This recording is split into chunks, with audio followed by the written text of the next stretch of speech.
Fourth-generation mortician. That's a lot of dead bodies. I thought I'd be proud to carry on the family legacy, but that was before I knew the job would be hell on my social life.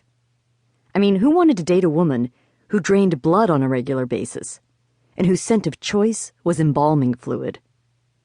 Sure, I got a little lonely sometimes. It mostly happened when I was preparing a body in the middle of the night, instead of snuggled up next to someone warm, with a pulse. But dead bodies were my business, and I hated every fucking minute of it. I never wanted to take over the family funeral parlor. I wanted to be a doctor. Well, technically, I was a doctor, but I preferred to be one to the living. My parents died early last year, and the gossip and scandal involved would have broken someone with a lesser constitution. But I'd managed to hold my head up. Mostly. It was because of my parents that I'd had an impromptu career change. The only thing I had left of them was the crumbling old Victorian I grew up in, and Graves Funeral Home. Believe me, it was a hell of a legacy. I had little choice but to resign my job at the hospital, pack my bags, and move back to Bloody Mary, Virginia, population 2,902. The good thing about owning a funeral home in Bloody Mary was that hardly anyone ever died, despite the rather macabre name. The bad thing about it was I had a shitload of student loans to pay back, and not a lot of income. Did I mention the budget cuts? My life was simple before the budget cuts. The mayor's decision to be more fiscally conservative left King George County without a coroner.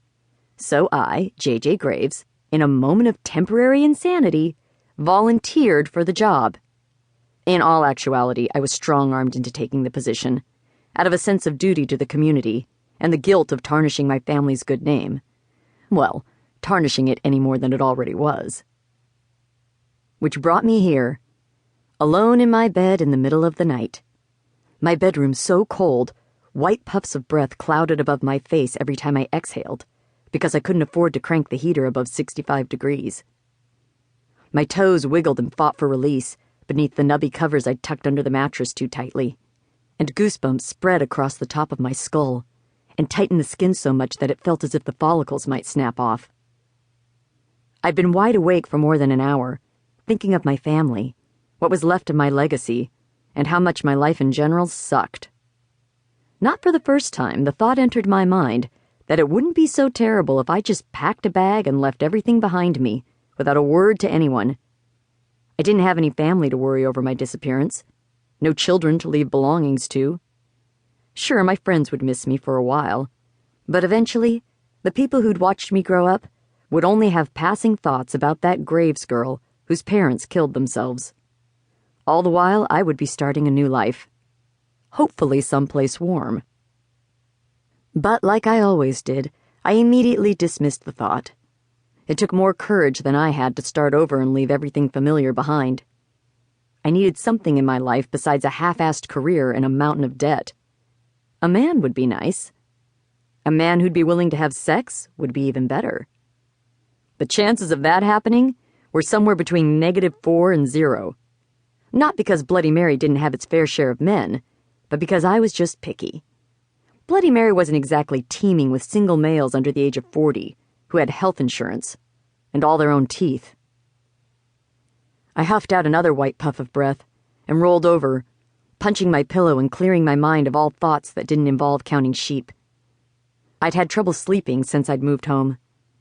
Maybe it was because the house was empty and made weird noises, and my imagination assumed the cold blasts of air and the rattling pipes were the haints of all my ancestors shaking their heads in pity.